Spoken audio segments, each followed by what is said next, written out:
Rose, we haven't seen you in the octagon now for well over a year. You've kept busy though in the interim. You had the premiere of the documentary, Thug Rose, mixed martial artist. And I know you love the outdoors, working on your garden, all that type of stuff. What has been in that time, like of all the things you've been up to, what's been the most fulfilling for you?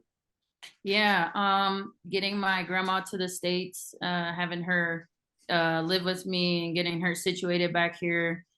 She helped raise me as a kid, and she hasn't, it's been since she left and came back, it had been 14 years.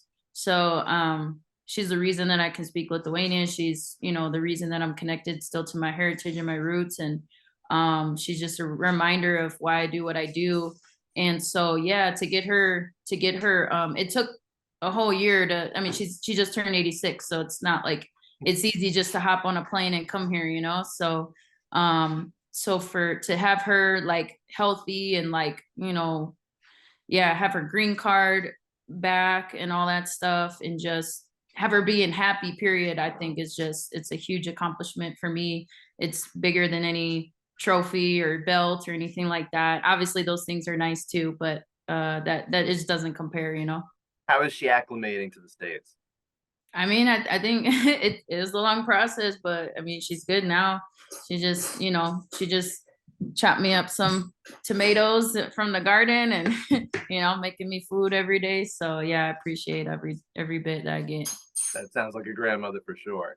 Yeah. Now, I know you were also out in Lithuania when, as you tend to do, you go out there from time to time. You were at a basketball game earlier this year, and of course, you Yeah. have the Graham family connections there in the country, but you led the team in an affirmation. I saw that as well. And are you a big basketball fan? Well, being Lithuanian is kind of like no choice. I'm not like a huge fan as far as like I don't know, stats and like, what I'm saying, I don't watch it religiously, but I definitely played basketball growing up. I love playing basketball. I think it's great. I kept twisting my ankle, so it's definitely like dangerous, but I really enjoy playing basketball. And yeah, just in Lithuanian culture, it's like soccer in Brazil, it's like basketball in Lithuania. Are you planning to follow them during the World Cup that's getting underway? In Brazil or No, the the Basketball World Cup is starting up. Yeah. oh, you know what? Yeah, it's crazy. I should follow a little bit better, but maybe I will this year. Yeah. I think they're supposed to be like a top 10 type of team, so they might have a pretty good showing. Yeah, that would be awesome. I mean, I'll be praying for him, that's for sure. Maybe I'll get to, go to one of the games or something if I have some time. Sure, sure. So obviously now, like you said, it's been a long time since the last fight with Carla Esparza. It didn't go your way. Well documented fight for most people. It's not their most favorite, of course, but you seem to take it especially hard on yourself. At the time, you added that you thought it would make you better. Times kind of come between now, that night, and now. How has it made you better? Yeah, like yeah, it's crazy. It kind of definitely put a different perspective on me as a like as my approach towards my career. I kind of took for granted the fact that I'm just a naturally entertaining fighter, um, that I just have a lot of natural star power.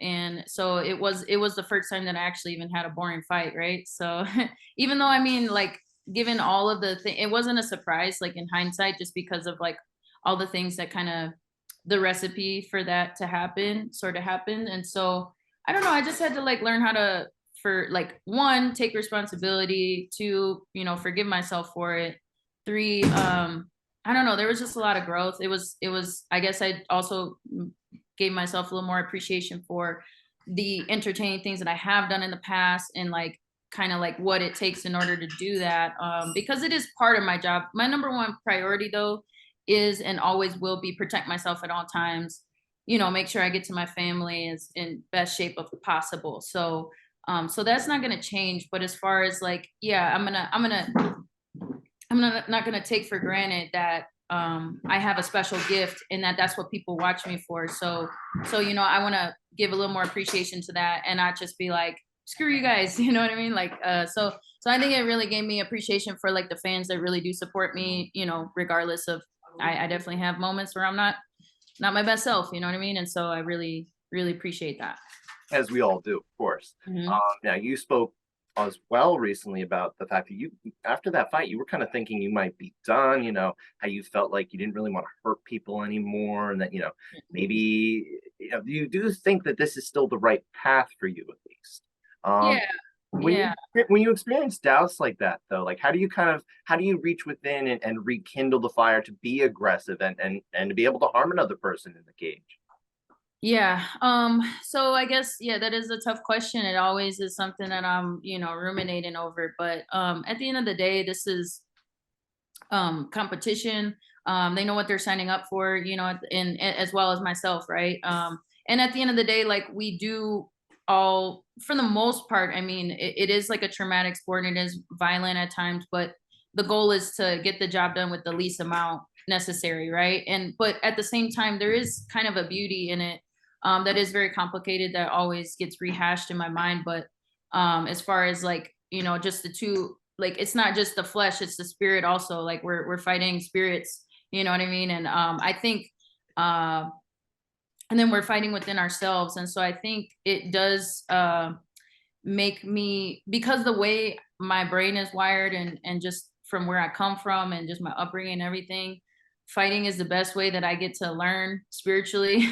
um yeah, I wish I could just, sit at a desk and, learn things that way, but I'm kind of wired differently. But, and I know this isn't for forever either. And I know, but I've just learned so much. It's made me overall a better person. I think the best analogy I could like compare it to, and it's not everybody's cup of tea, and not everybody will understand it, and understandably so, but um I would compare it to, like, say, a hunter that has to, kill an animal. It's like not obviously this is how we all make our living, and I could do something else, but this is like my gift. I'm really good at this. And people get inspiration out of it. They and not only that, but my opponent gets to have a job as well, and so we all get, it's a win-win at the end of the day.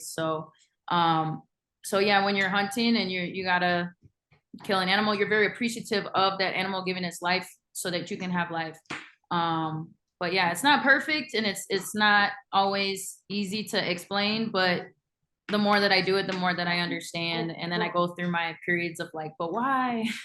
So that's just, I'm a deep thinker, and that's just always going to be me, and right now I'm at a good place in my life where I'm really just excited to compete. I'm really excited as a martial artist to really test myself against somebody that's a very, very good opponent. And it's just a new challenge for me as a martial artist. I have certain things that I want to learn, so that way I can pass it down to other people that might find themselves in a real fight, right? Might need to really protect themselves. And so the competition at the highest level in the UFC is the best way, I think, to experience that without actually just looking for a crazy fight to get into. Sure, sure. That makes sense. That makes sense to me. So, but obviously now we're at the point you are continuing. You've gotten through that. You said one of your last goals that you really have in the sport now is to become a two division champion. You're now on that path, going up to flyweight here. You started suggesting that might be the path you would go. I think last summer, if I remember right, you were already thinking about it. How did you work to prepare yourself physically and mentally for the move up to face larger women? Yeah, well, the first step that it took was, okay, approach, because I wasn't even sure about like competing. It was like, okay, let me go back to my martial arts mindset, and that's like just be a martial artist.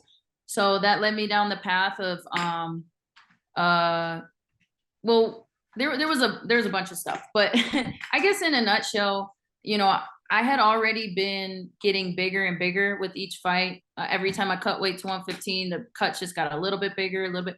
And then as a martial artist, I'm just like, and as also just a holistic, healthy individual, it just didn't seem that healthy to me anymore. But, and then in the back of my mind, I always wanted to move up anyways, or just, that was one of my kind of later goals that I had in mind.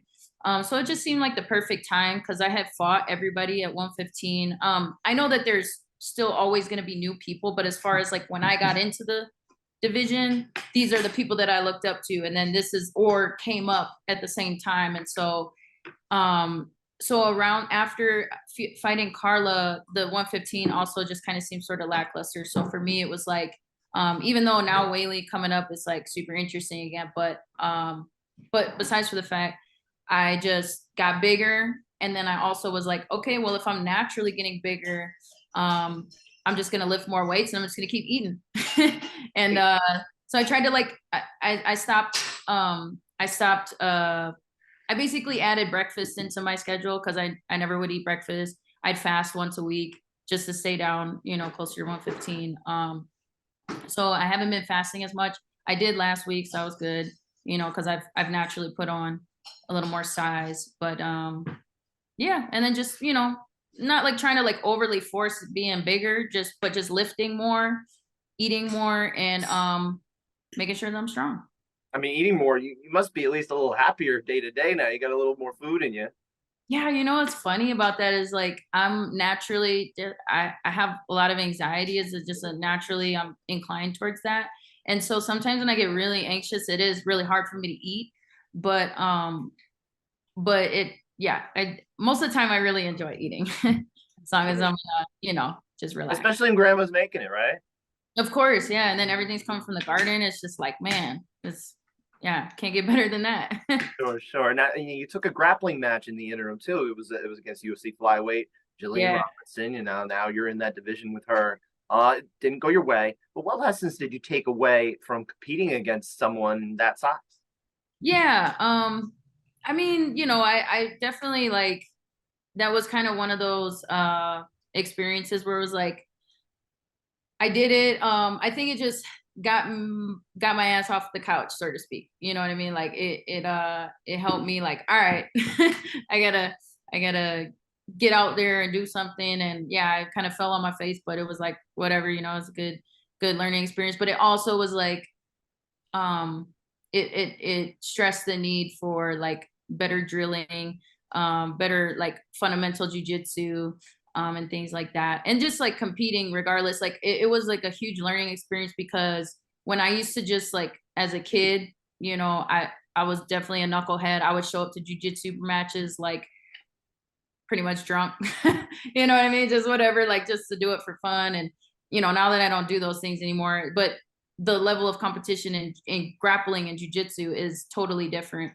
So it's damn near like fighting now. Like they have like freaking smoke machines and walkout music, and so that was like a huge eye opener. But it was cool. I got a paycheck, and I like Jillian. She's an awesome competitor. But yeah, I got a lot better from that, and then I ended up building a gym in my garage that is like way bigger than the one that we used to have, and we got the weights, and it was just good motivation. I drilled a lot more,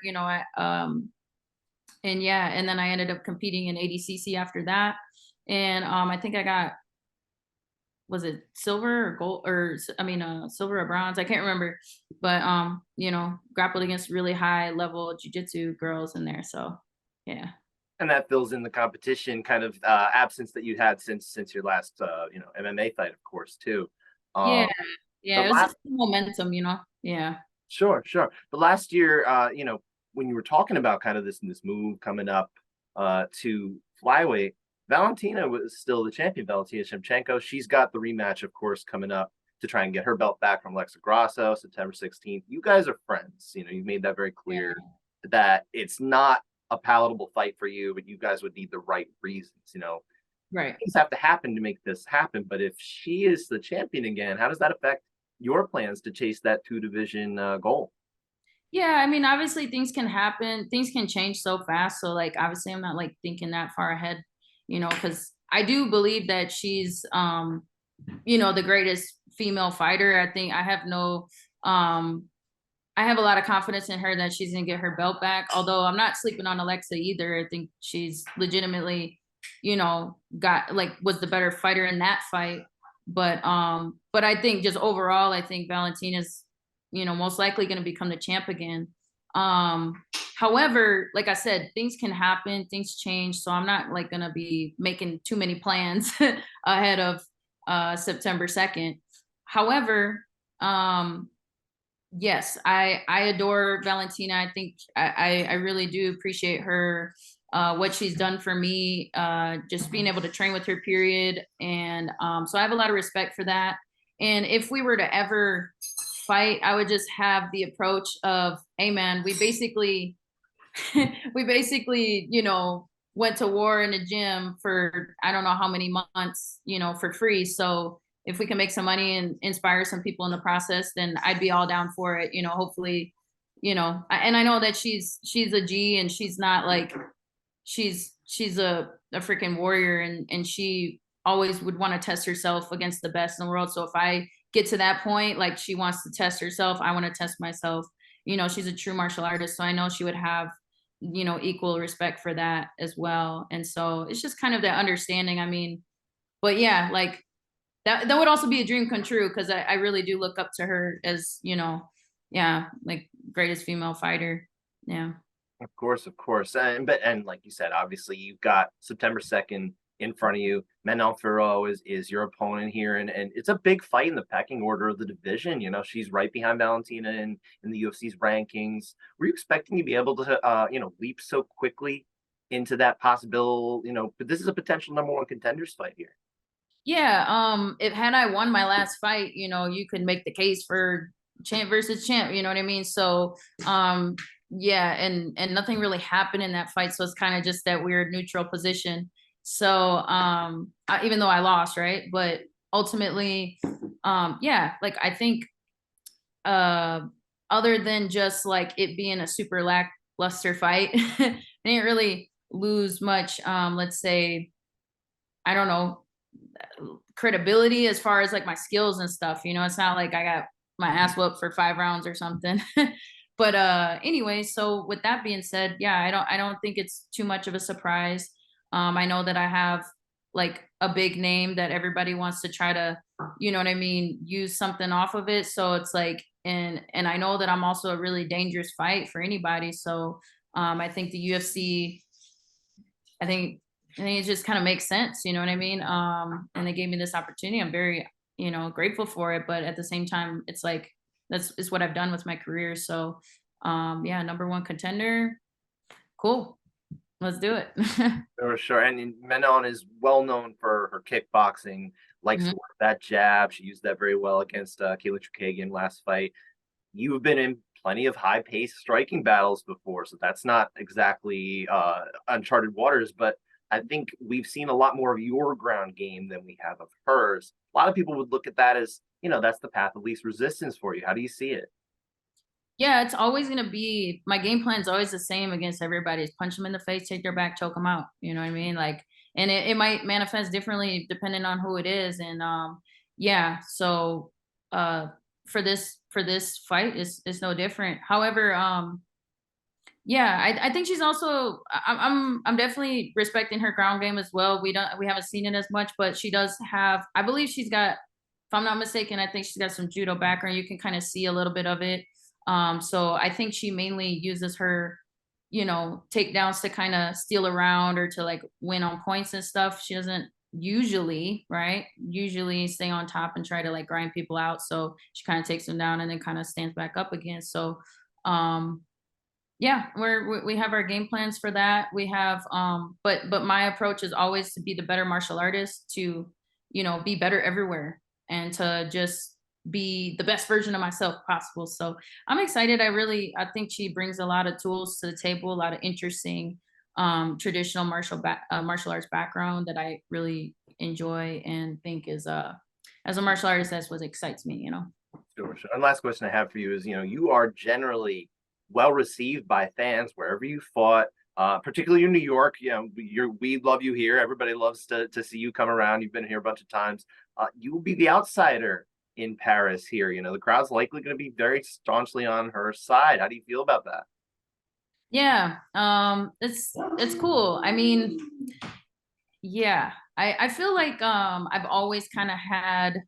I always expect people to kind of like like hate on me, or like kind of, I don't know if it's just my own like maybe like insecurities, or like, oh, nobody's gonna like me, and then and people end up really liking me for some reason. I'm like, I get surprised by it. So if people don't like me, whatever, God likes me, so God loves me. So, you know, at the end of the day, that's all that matters. And I try to just appreciate everything for what it is, and just try to, yeah, just give my best self, and hopefully it's received. And if it's not, then I can't do anything about that.